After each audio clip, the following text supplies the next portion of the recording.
తెలంగాణ వరద బాధితులకు Congress party MLC Teenmar Mallanna భారీ ఆర్థిక సాయం ప్రకటించారు. వరద బాధితులకు అండగా ఉంటానని ఈ సందర్భంగా మల్లన్న ప్రకటించారు. ఎమ్మెల్సీ తీన్మార్ మల్లన్న ఖమ్మం వరద ముంపు బాధితులకు తన వంతుగా ఆర్థిక సాయం చేస్తానని భారీ సాయం ప్రకటించారు. ఎమ్మెల్సీగా తనకు వచ్చే 1 నెల జీతాన్ని సీఎం సహాయ నిధికి విరాళంగా అందజేస్తున్నానని చెప్పారు.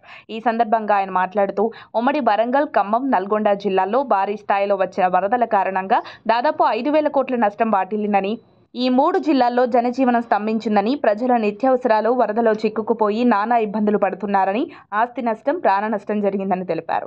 వరంగల్, ఖమ్మం, నల్గొండ పట్టభద్రుల ఎమ్మెల్సీగా నన్ను గెలిపించిన ప్రజలు కష్టాల్లో ఉన్నారని, ఈ విచారకరమైన సందర్భంలో వరద బాధితులను ఆదుకోవడానికి ఎమ్మెల్సీగా తనకు వచ్చే నెల జీతం 2,75,000 రూపాయలను విరాళంగా ఇస్తున్నట్లు ప్రకటించారు. ఈ భారీ విరాళం మొత్తం బాధిత కుటుంబాలకు సీఎంఆర్ఎఫ్ ద్వారా తన నెల జీతం ఈ రోజు ఇవ్వడం జరిగిందని చెప్పారు. కాంగ్రెస్ పార్టీ ఎమ్మెల్సీ తీన్మార్ మల్లన్న వరద ముంపు బాధితులకు తీన్మార్ మల్లన్న ఆయన టీం అండగా ఉంటుందని తెలిపారు. అలాగే తీన్మార్ మల్లన్న టీంని క్షేత్రస్థాయిలో బాధితులకు అండగా నిలబడాలని కోరారు. వరద బాధితులు ఎవరూ కూడా అధైర్యపడవలసిన అవసరం లేదని, ప్రభుత్వం మీకు అండగా ఉంటుందని తెలిపారు. అలాగే మిగిలిన ప్రజా ప్రతినిధులు, మంత్రులు కూడా తమ 1 నెల జీతం విరాళంగా ఇచ్చి వరద బాధితులను ఆదుకోవాలని తీన్మార్ మల్లన్న రిక్వెస్ట్ చేశారు. ఎన్నికల ముందు కాంగ్రెస్లో చేరిన తీన్మార్ మల్లన్న ఆ పార్టీ అభ్యర్థుల గెలుపు కోసం తీవ్రంగా శ్రమించారు.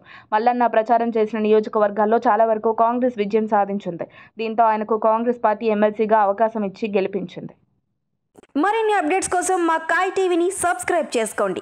మా వీడియో కనుక మీకు నచ్చినట్లయితే లైక్ చేయండి, షేర్ చేయండి.